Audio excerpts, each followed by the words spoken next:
cookies. Welcome to the LashCast podcast. We are here live in the LashCast studios. Yeah, we're live and we're excited to be back, guys. Once again in our new upgraded studio here. Well, yes, we're in the PLA studios, we'll call it, but we're taking it over. We're naming it the LashCast studios. Hijacking it. This is the LashCast studio. Yes, that's right. So we're really excited to be here as always. And today is going to be a little bit of a spicy episode. This is our episode all about, we'll just say relationships gone wrong with us. People who we've had a relationship with, and for whatever reason, it went south. Now, this isn't for us to spill the tea and bash people. That's not our goal. Actually, what we want to share is kind of how things played out and where things went wrong and why the relationship hasn't been resolved or why we think it's not been resolved. Because truth is, we want it to be resolved. We don't want these. We don't like being in I say broken fellowship with people, friends of ours who we have in the past had a good relationship with. We love, we supported, and we want to support them again. I mean, there's it's not this. Our goal is that things would be restored, and that is our hope. And we also just thought that even in the brokenness, there's an opportunity for other people to learn. And so that's why we're going to talk about these stories so that hopefully you can, if you identify in any way with any of the conflict, that you could maybe see ways that you could work with the other party, the offending party, to bring things to good closure for you. Yeah, I mean, we don't enjoy being in broken relationships. We do not thrive on that. That's not we're kind of people pleasers at our heart. We like people to think well of us. We like to work with people and collaborate and support other people. But sadly, these relationships have not gone that way. And now, we've tried to make efforts to make it right. So we're going to share from our experience. You guys, I'm sure, will be like, oh, I know who that is. You probably don't. We're going to be so vague that we're not going to name names. We're not going to name businesses or events or places where we're at. And the purpose isn't to try to figure out who we're talking about. The purpose is to learn from the story. So. Yeah. I mean, hopefully, we have not sat down and thought out like how exactly this all works out. So forgive us as if you're so vague, you might get frustrated sometimes, but I want to be protecting people's honor and protecting people's dignity. It's again, this goal is not to throw the shade on people. It's to show how things go south and then what we think would have been better to make it work. Of course, there's always another side to every story. So we're trying to be as transparent as possible, but we'll just see where it goes. But as always, guys, what do we do before we get into our talk? We have announcements. So, all right. So we have a whole slew of things. So, Tuss, why don't you first start with something you're excited about? In 2 weeks, very soon, we are headed to Orlando at the premiere show, which is amazing. I think it's even bigger than IBS. But I'm going to be talking, we're going to be doing a little mini LashCon, and I am going to be talking all about UV lights. I was looking at the wrong camera. Yeah. UV. There's drama, buzz, and everyone's like, is it safe? It's not safe. It's not safe. It's safe. It's safe. You know, I'm here to tell you that it's amazing, and you don't have to worry. And by the way, Tuss doesn't get paid for any of this. There's a lot of people passing around information on UV lights because they have a financial stake in it, right? They benefit if they say someone else is bad or someone else is good. So we're hopefully your trusted third party where we don't get paid by anyone. None of these brands reach out and give us money to promote them. I don't have a dog in this fight. The only dog that I have is that I like it. Yeah. I like it. I think it's good for the industry. I want you to benefit from how amazing that it is. You don't have to use it if you don't want to, but I want those who want to try it to have the confidence to know that it's not damaging anybody. So come and check me out in premiere in 2 weeks. By the way, just so you know, you always know what's on the screen by looking at there. Just as a heads up, so you know which camera is on. All right. We're learning how we make this. Wait, can I share something? Tuss wants to show something. Okay. This is like one of my most favorite toys, you guys. It's like really a special treat for me. You know those like wacky wall walkers? Like I love them. I mean, like I get like an oversized joy from them. And so today, at the end of this podcast, we're going to do this. Okay, like guess what? Maybe on this camera we can have you go against the wall. By the way, Tuss decided I had to do this. I had to go with what I call full nerd. I wanted to unbutton and maybe in the comments you can tell us. Okay, wait. which one First of all, you have to show. It looks ugly without it. Let's go full button. Okay, that looks nice. That looks nice. How if I go like this? That's like slob mode. Slod. This is slod mode? I don't know. I am. We'll just see. Tuss wins, of course, because I will do this. Let's do a little preview. Okay, so one of them actually came out of the package, and I'm going to throw it now on the wall. Okay. I love it.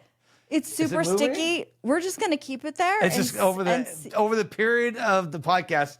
We'll see if it moves. You know what, you guys? I'm actually really tired today, so maybe we won't do this. We'll save it for a time. Maybe it just looks like chewing gum thrown against the wall. We're going to save it for another time. Can you go over there and get that off? Let's see how it goes. All right, we'll see. It'll be one of those things as you watch the show. The wacky wall walker is always best after it's been used a little bit, so that it'll actually fall down the wall. Yes.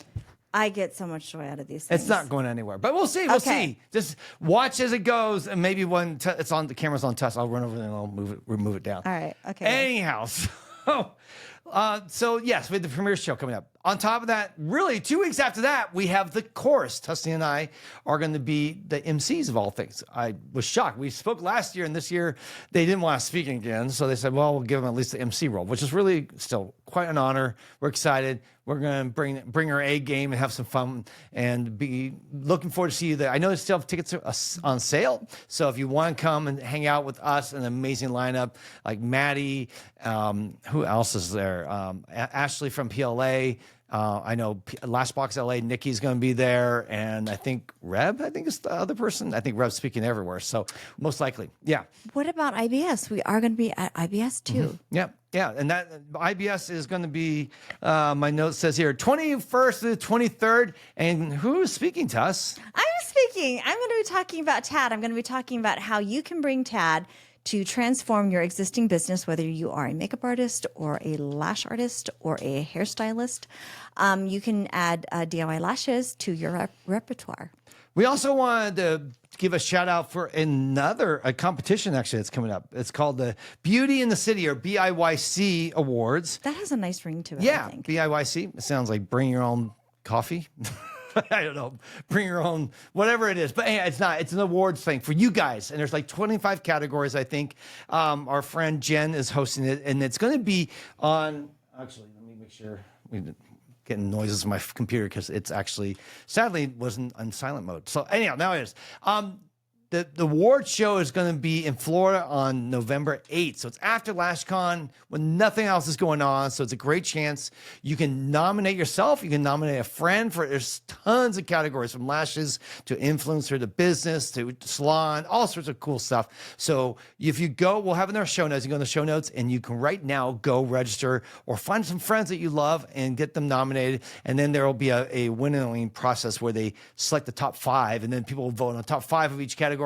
And then they'll announce the winner at the award show in November, which, by the way, we're going to be at this award show. So we'd love to see you there after LashCon. It's our last, I think it's kind of like our last thing of the year before the holidays and all that. So really hope to see you there. And one last announcement we're really excited about. Our friends at Borboleta, they have done something really big, guys, something that no one else has ever done. And they have been in a select amount of Cosmoprof shows, not shows, salons. The stores. Stores. You know, the beauty supply that we all go to get our hair supplies and professional tools. Well, Borboleta has made a name there. Yeah, they're going to basically now they're expanding to 1,200 stores plus, I believe. I don't know the exact date. I just know it's either happening as we speak or it's going to be happening very soon. They're really excited. So they want everyone at least go by your nearby Cosmoprof and check it out. Go look for the product. If you don't know where to go to the front desk or wherever the person there and say, hey, I'm looking to buy lashes. I hear Borboleta's here. It'd really be a great way to help support Borboleta, get their products out there, which obviously is good for everyone, because if Cosmoprof and these stores start carrying lash lines, that would be a huge thing. We'd It's love good to for see products for everybody. everyone. So anyway, that's we're excited for Kim and her team, Mike and all that. And by the way, we're going to have them on hopefully sometime soon to talk more about that and how they did it and what they're up to, because Borboleta is out there making moves. Like everyone is always trying to make some changes and pivoting, and Borboleta has made some big pivots and doing some really cool stuff. So we would definitely want to have them on and talk. So let's now get to talk about today. So what I'm going to try to do, what I'm going to accomplish to do, is talk about these in ways where we can learn some lessons. Because I think if you're going to work with people, actually, I'll also share this. One time, I had a coach, Daryl, if you ever been to LashCon, he actually used to speak at LashCon for quite a few years. We always brought some strategies. He was our coach from when we were with Strategies as a client. And I remember one time, we're implementing all the systems and we're really doing well. And then something came up and we had a conflict, right? And I'd be like, oh, I thought we did all this work just so we wouldn't ever have problems anymore. I said, and I remember asking him, like, is there ever a time where it'll just all this work and there won't be any drama? He said, oh, yeah. When you have no employees, there'll be no drama then. And I was like, oh my gosh. As long as you have people, as long as you have human beings in your business, there's going to be conflict, there's going to be troubles, because we, as Christians, we know that we're sinners, we're broken, we're lost, and we tend to do things that are selfish and in our own interest, and we don't always think about others first. There is a proverb, and I'm going to completely butcher it because I didn't look it up before this, but it's basically saying that when the barns are filled with oxen, the farm goes really well. You can plow, you can do a lot of things with all that team, but without, and you don't have to clean the stables and stuff like that, but without the oxen, you don't get the so that's kind of what we're trying to say. Exactly. That was really a bad example, but it's okay. It's a thought that counts. The idea is that you're going to run in conflict with people. It's just normal. It's just, and really, as for us, we want to handle conflict with grace. Also, I often try to have empathy, right? Put yourself in their shoes. Like, don't put your shoes on them. It's like, no. That's like a Middle Eastern thing. It's an insult where you You slap people with your sandals. If you don't know that in the Middle East, it's common that the ultimate threat or insult is to hit someone with your sandal. Well, it's actually Asian mamas too. Oh, yeah, that's right. The slipper off. Many cultures do this. Not in America, we don't do it. We just, I don't know, we just insult you or talk behind your back. Actually, that's what we do. We like to talk behind your back. So anyhow, let's get into this. I'm going to share a little bit of a story with this person. And I'll give the backstory and then how things all played out. And then Tuss might add in some color commentary and how we wish things would work. And again, our goal is to show where things, what we were hoping to communicate and what happened, and with the goal that, we'll just get into it. How about that? So this person is someone who's a really smart person, really has a lot to offer our industry, and someone that we were actually good friends with, I felt like at some point. And basically a little while back in the past, we'll just say, this person shared an idea with me of what she wanted to do. They're all women, so I'm not going to give anything away. So everyone knows it's not Jamie from Lash, okay? Other than that, they're not all women. They aren't? Nope. Oh, no, they're not. There's one that's not. Okay, well, I'll just say it's not Jamie is one of them. But the other ones we'll try to be as generic. But this person had some plans. They were trying to do something, and they asked me for my opinion. And I kind of gave them advice like, I wouldn't quit your day job. Like, whatever you're doing sounds great. This other thing sounds cool too. But I said, it's going to take 3 to 5 years for this build because you're doing something different. And when you do something different, people don't naturally latch on to it. Like even stuff that we've done, we've tried to do some things that were different. And everyone looked at us like, no, I don't get what you're trying to do. I don't appreciate it. I don't need it. I don't see value in it. So new ideas take a long time to stick. In fact, right now at Tab, we're doing something new, right? We're trying to sell this new idea of DIY lashes that are 3D printed. It's done differently. It's not what's been done in the industry. And so there is a little bit of like, nah, I don't need it. Don't you remember when Volume first came out? Everyone was like, oh no, what's this? Yeah. No, it takes a while for ideas to catch on. Yeah, I mean, pre-made, same thing. In fact, everyone hated them in the beginning. Now we're maybe 50-50. It's like a split. It's the same thing about LED. Yeah. Oh no, hell no. Yeah. So there's always resistance to new ideas. And so this person had a new idea. And I thought there's definitely something we need. I was like, yeah, this is a good idea. There's not like, there's times people have told me ideas. I'm like, no, that's not a good idea. Don't do that. I remember we've shared some things with Michelle, like, hey, here's something that you can, and Michelle's like, no, we won't do that. It's not a good idea. So it's okay. Ideas are cheap, right? Execution is where where the money's made. Ideas come and go, and some works and some don't. But this is one I thought was good, but I just told them, don't quit what you're doing. It's going to take time.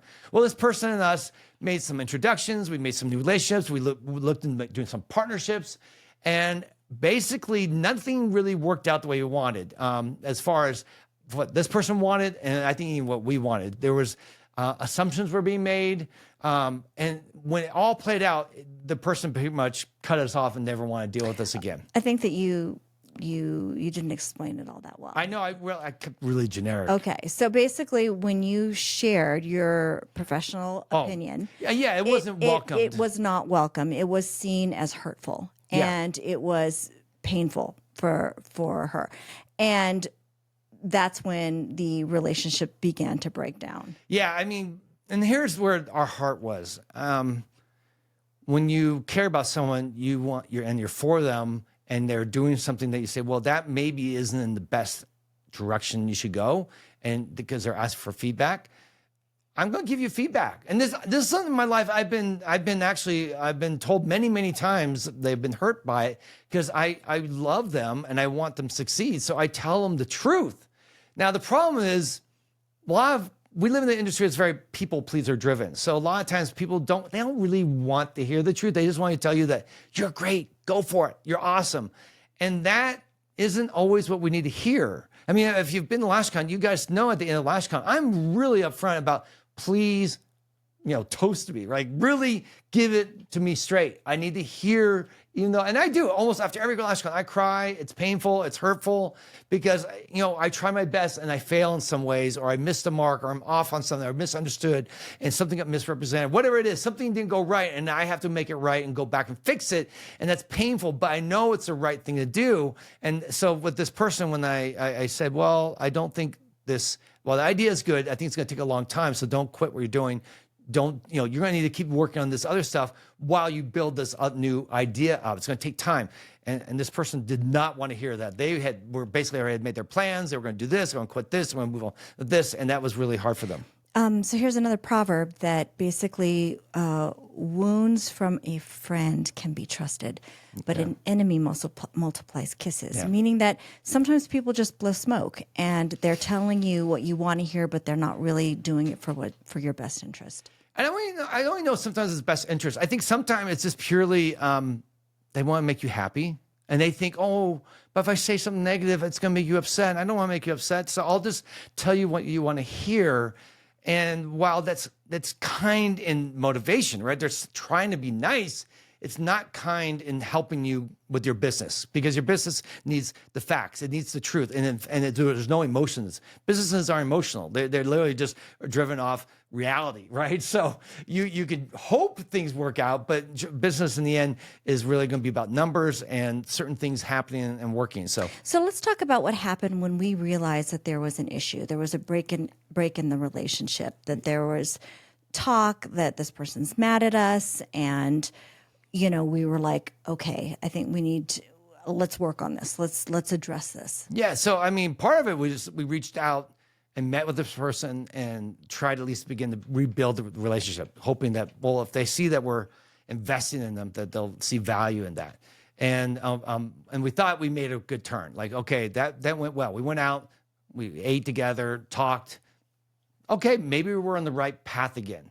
But then later that year, we had more conversations, and this is where I said there were some opportunities to do business together, and we saw it one way, that person saw it another way, and unfortunately, we parted ways because it just there was no, I guess, alignment on the way we saw this partnership going, And this person felt like we had betrayed them, like we had stolen from them. We'd stolen opportunities and financial opportunities from them. And the truth is there wasn't no real money in this opportunity. That's part of the reason why we didn't put a lot of weight on it, because it was like, there's no real money in this. This is just an opportunity, which is great. But like I said, it's going to take a long time for this to grow. It's going to take a long time for anyone to really want to be involved and part of this whole thing. It's years. It's going to take years. I mean, it took us Tuss in 2006, I think it started when she started wetting people's lashes, like rinsing lashes, right? It took like another 15 years before our industry was like, you know what? It's okay to rinse your lashes after you put cyanide using adhesive on people's eyes. Like that, 15 years, guys, is how long it took to get the industry. And even now today, there's still people like, no, you can't get lashes wet. That's ridiculous. So, I mean, things happen in slow motion. They take forever. And this was another one of these ideas of something our industry needs, but it's going to take years and years and years before it becomes standard practice. And it may never be, by the way, because we also know that when you add more things, people don't like change. People don't want to have to change their behaviors. They want to add more work. So this requires a little bit more work and some change. So people may, and I don't know if it even makes people's lives easier, right? But the point is that the relationship was broken. Yeah. And we have sought out resolution, and we've sought out the opportunity to talk. It doesn't mean that we're going to agree, but we made our heart known that I want restoration. I personally conveyed that there's no ambiguity about my desires for reconciliation and conversation. But unfortunately, it takes two to have a conversation. And as much as I might be knocking on the door, if the other one doesn't open it, what can you do? Yeah, and that's the painful part, is wanting to reach out. And we always do. Whenever we have conflict, we always reach out and say, hey, let's talk. And more times than not, the reaction is, I can't. And sometimes there's excuses. In fact, I think in this case, the person said, well, it's been a hard season, and had a, kind of a... I understand. You can have a boundary. You can be like, it's not a good time now. Yeah. But it's been a long time. But and never is not a good solution. So this is the encouragement. It's like we want to encourage you. I mean, I know that the easiest thing to do when you're hurt is to retreat, and you often think they would know. They should know. If they really cared about me, they should know. But I think that it's super important that as adults, we actually bring our feelings and we talk about it. Even if you think that they should know, sometimes they don't. It's just like your partner or your husband or your spouse. You would think that if they loved you really well, that they would know. But you no can't idea. You can't read they can't read your mind. So you have to say, hey, I was really disappointed when this happened because I was hoping that you would do this. Yeah. This was important to me. So, you have to give that person the benefit of the doubt. And lots of us are just like, oh, it's not that big of a deal. We want to we don't want to make a big deal about it. But if you don't bring that problem, it's like the relationship festers. And then you find yourself not being able to make eye contact with the person. I don't want that for you. No. I don't want that model for you. I don't want you passing that model on to your kids.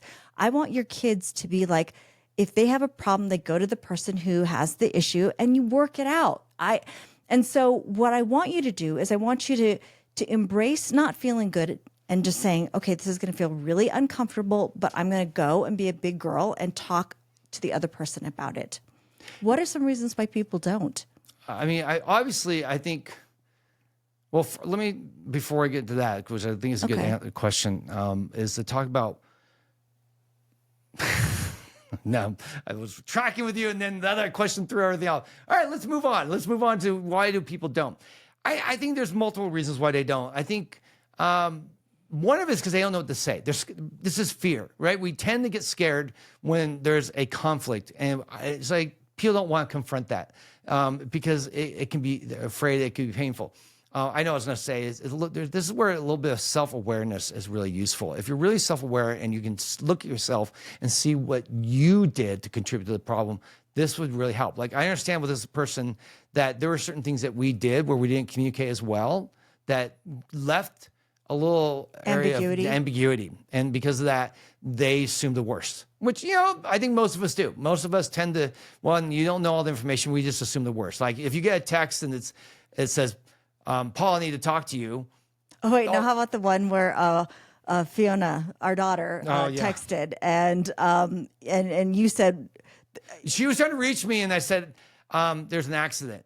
And then he hung up. And I hung up, and I think it was a text. There was an accident. Like I'm trying to tell her, and then she thought we were an accident. I was just me. No, there's an accident, and the road is blocked, and I can't get through. And she was freaked out, and she was like in a panic and calling her brothers and saying like, "Oh my gosh, mom and dad got in an accident." And we're just like, "What? What are you talking about?" Yeah. So that's what my really bad text. Anyhow. But trying to think what's it like to be in the other person's shoes might help you be a little bit more empathetic. Like, oh, if I was them, would I be angry right now? No, I probably would be more confused. If that was me, if I was in the situation, I wouldn't be thinking this way. And unfortunately, we just go to the dark places quickly. So I wanted to say that. But as far as the why, I think fear is the biggest one. That's number one. I don't want to confront them because I'm afraid that they're going to be hurtful. They're going to say something nasty. They're going to, be mean. Or it makes you more vulnerable. Like I don't want to. Often we think, oh, I can get over this. This isn't a big deal. I can like just hang out. Hang out with it. I could be the bigger person, and we don't really want to let other people know. I mean, people hate saying sorry.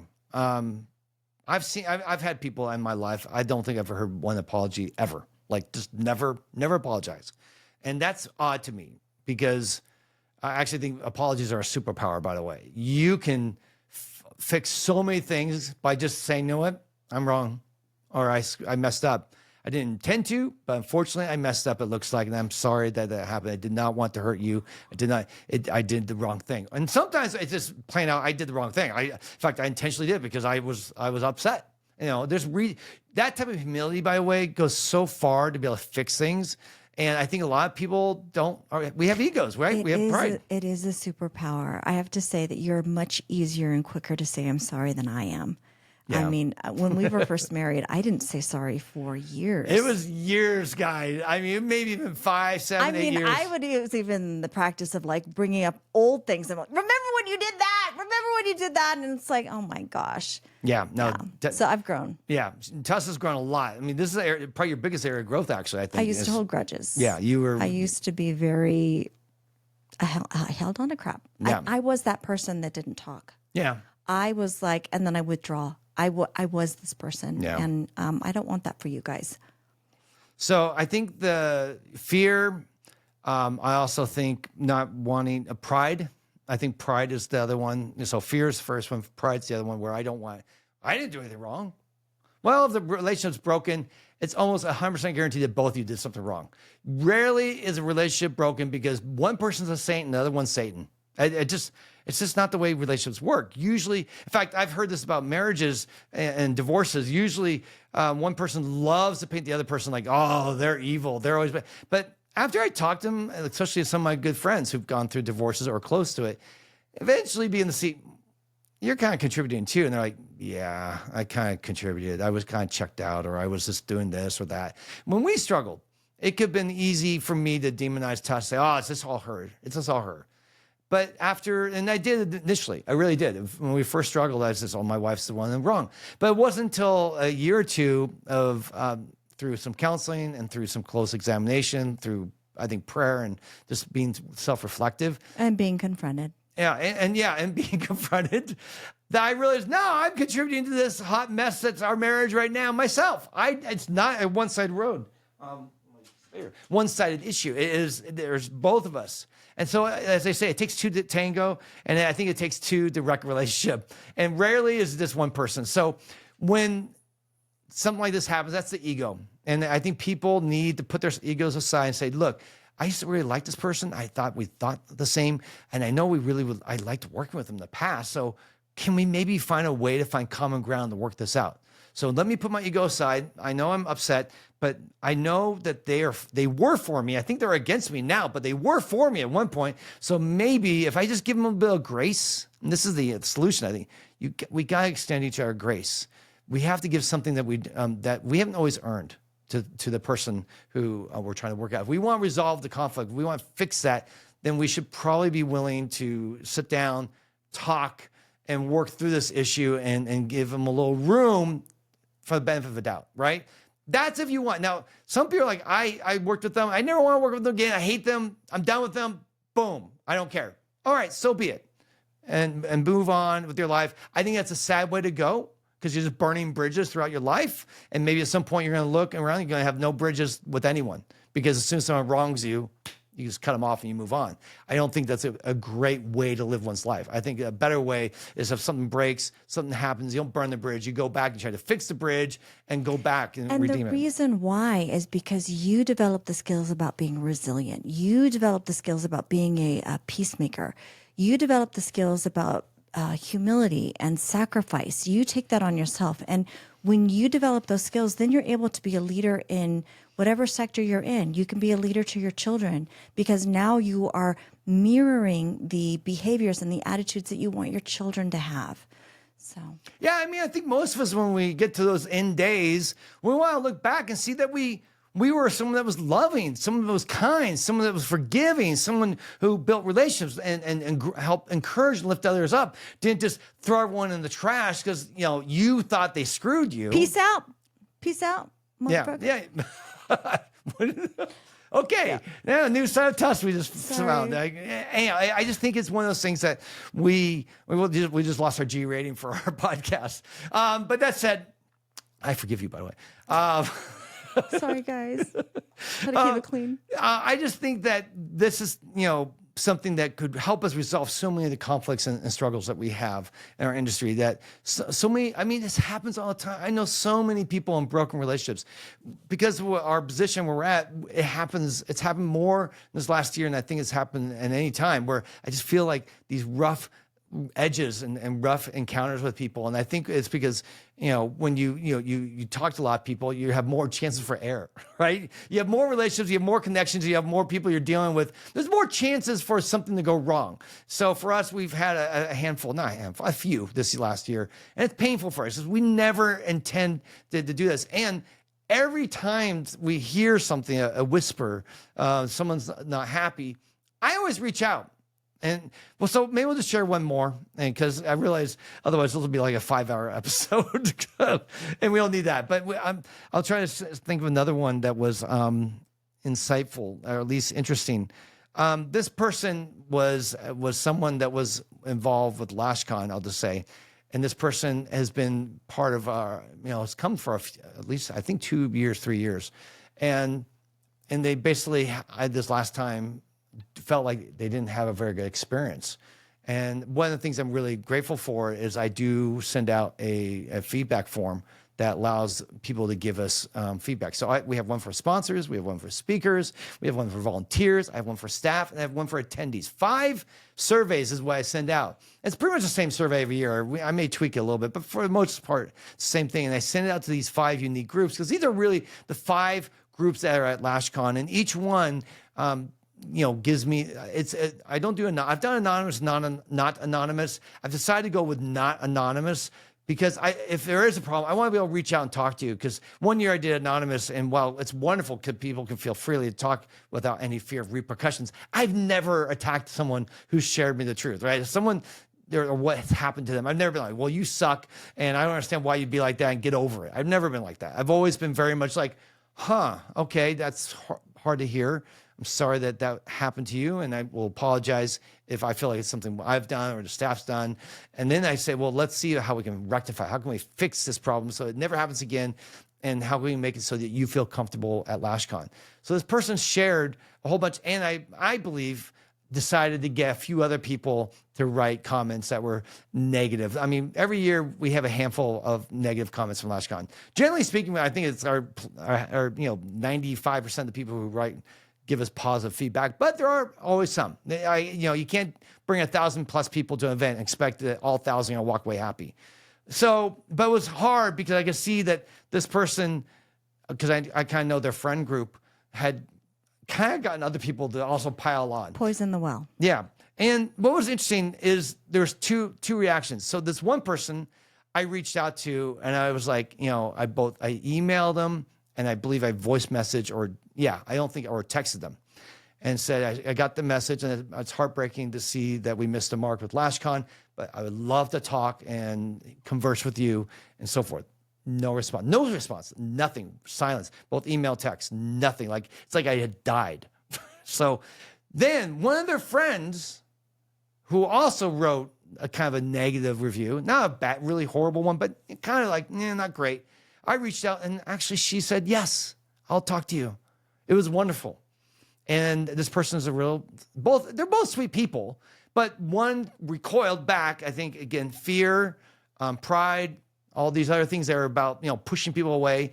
But this other person took a shot. It might have been scary for her. It may have not felt comfortable. In fact, I'm sure it didn't. When I said, let's call and let's talk, I'm sure it was like, oh crap, I'm gonna have to talk to Paul. Like, this is not gonna be fun. I don't think Paul. But I think that if you really have an issue, that's like music to your ears. If somebody, like, I had an issue with a vendor, I had an issue with Laser Away. No, not Laser Away, sorry, Removery. Yeah. Removery, I was mad because basically they quoted me a different price than actually went in.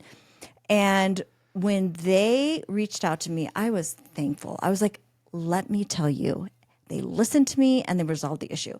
But it's like, when you've really been wronged, you want somebody that's saying, hey, I care.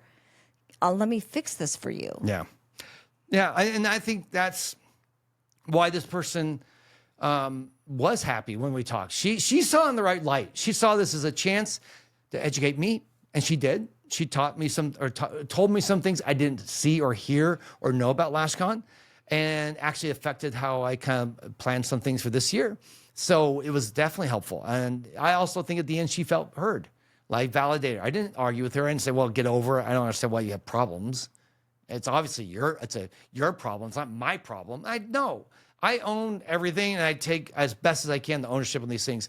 And it was actually really cool. I actually really had a lot of respect for her afterwards because she was willing to do it. And it's not that the other person, I don't respect her. I just know that there's a wall there. There's things stopping her from doing what I say would be the right thing, which is actually talk to me and let's resolve it. Let's work through this, because that way we went, like Tuss said earlier, if I go to a show, I'd like to see this person and give them a hug instead of them hiding from me, because that's happened. We've had some former staff that back like 15 years ago, we'd see at trade shows because they had left in bad circumstances. They would just disappear overnight. A lot of them, they'd just quit, and you're like, oh, what happened to them? And then they would bash us. I know we one time had a couple of women come to our salon and yell at me like, you're the horrible human being. I'm like, what? Why am I getting called this?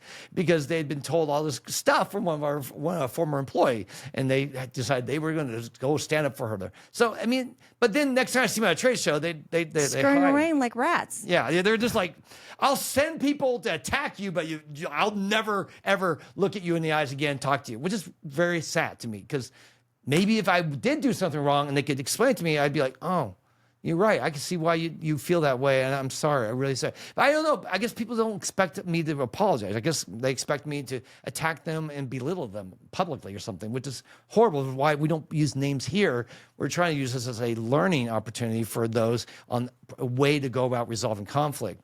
So anyhow, that all said, I just wanted to finish up with this person. One chose to connect with us and talk, and I feel like our relationship is fine. And the other person it's broken. And I don't know if we'll ever talk again, which is to me heartbreaking, because I'm not in this industry to tear down people and break relationships and throw people in the trash. That's not my role in life. I feel like I'm called to. I'm here to lift people up, celebrate people. Even if we disagree on things, that's okay too. There's plenty of people in our industry I disagree with. Doesn't mean I hate them or demonize them. I just disagree with them, and we can see the world differently. It's a big tent, as we say. We're all united by lashes, right? So anyhow, I think that those are probably the two stories. Do you want to talk about sometimes why people will not do something? I mean, I think in some ways it's easier to see. Do you think that they want to see themselves as victims? Do you think that they want to have a reason to hate you? Well, I mean, if you're afraid, let's say you're scared of the conflict, right? You don't want to deal with that. And your ego is like, I'm not going to bend on this one. I'm not going to acknowledge I did anything wrong, because I can't. Because I think self-awareness is maybe not a strength of theirs, of seeing that maybe they did something to contribute to this conflict. But yeah, I think the scapegoat is the victim route. Like, okay, I'm not going to confront it. I'm not going to deal with it. In fact, it's a good story to tell people. So this person, Paul, screwed me. Paul did this to me. Paul's not who he says he is. Yeah. Paul's not who he says he is. I'm sure I'm not. I would say most people who've seen me in most situations say Paul, who he is online, is the person that I see in person. All my staff at LashCon would say that. I think, even PLA, I've gotten the comment like, oh, I've seen you online and you're the same person at work. You're not, we don't get two sides of you. But I think that said, I still think you're right. I mean, for some people, if their fear and their ego kind of keeps them from actually wanting to confront this idea and resolve it, being a victim isn't a bad storyline. Telling people like how you got screwed creates a lot of empathy and makes people like you more, right? Oh, you're a victim. Underdog, yeah. Yeah, it just lets them know that, oh, you sound like such a noble person, and you're kind to me, and you're always nice to me. And Paul, well, I don't really know him. I guess that doesn't sound like Paul, but I don't know him. So sure, if he screwed you, I bet he screwed you. And what a jerk, right? And so that can, I think that's almost like a temptation when you get into these types of situations as a way out. It's like, you know what? The way out is for me to walk away and never talk again. We try to resolve it. And I can just tell people how bad Paul is, or how bad Tuss is, or how bad, name whoever you're in conflict with. And I can tell all my friends. And that way. And then you feel validated because you talked about it. And then there's people on your side. And yeah. It's a little bit of tribalism, right? It's like you're building your group that's going to stand up for you and fight for you. And I saw this a little bit actually at the event that we were recently at. There was a little tribalism where people kind of get in a group and they're like, yeah, we're good, we're fine. Why are you mad at us? It's like you protect your own. And so it's a natural human response. It's not, I think, the right response or the best response, but I think naturally it's something that we're drawn to. So that sadly is, I think in this situation, what's going on is a real protection. It can be. I won't say that for sure is people's motivation. It might purely be fear. And so we can't assign motivation to something I don't know about, but I can see that being a temptation to fall into that. But we just want to encourage you that if you have a brokenness within a relationship, we really want you to seek that person that you've had a conflict with and share. You just say, hey, this is going to be an awkward conversation, but my goal is that we would be on the same page. We don't have to agree on the end, but I just want you to hear what I have to say because this impacted me in a way that I think that you should know about. Yeah, the goal, hopefully for most of us, is to grow and support our industry and help others. Right? If we all lift all boats, the tide. A tide raising all boats. Yeah. Something about boats being risen by water. When all the water goes up, all boats rise, right? Yes. So we all win if we can all do that. That's easier. That's a nice idea. In practice, it takes some work because sometimes those boats hit each other. And they're like, and just like recently in New York, what did you see? I don't know if you saw the video. Oh, yeah. The Mexican ship that hit the Brooklyn Bridge and all the people on there. Yeah. Oh my gosh. 2 people died. 2 people Yeah. died. 2 sailors died. It's heartbreaking. It's horrible. Like when they knew that the power was gone, why didn't everyone come down from that? I don't know, because it happened pretty quick. I know it's slow, but you're up there kind of holding on for dear life on the ship. Oh, that's and terrible. also it's just heartbreaking. I wish they'd ban it because I've seen too much. I'm like, I don't want to see more videos on this. It's horrifying. So anyhow, but now it's funny enough, I think we've done this maybe our 3rd episode where we kind of talked about conflict resolution in the last year. And maybe you're like, wow, they keep hitting on this. I hit on this because I keep running into this problem. And I see this happen over the last year multiple times with, like I said, a few people. I should not a handful. Handful's like 80, 90 people. No, it's a few people that we've had broken connections with.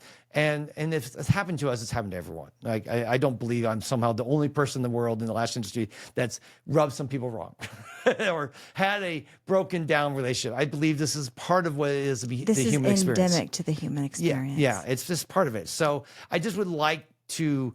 We keep addressing it because we want to keep bringing light to those things that are difficult so that you won't fall into these same traps, so that you will, when it does happen, you won't just retreat into fear or let your ego stand in the way, but rather you would step into empathy and try to think of what it's like to be that person, and begin to give them grace and be able to say, you know what?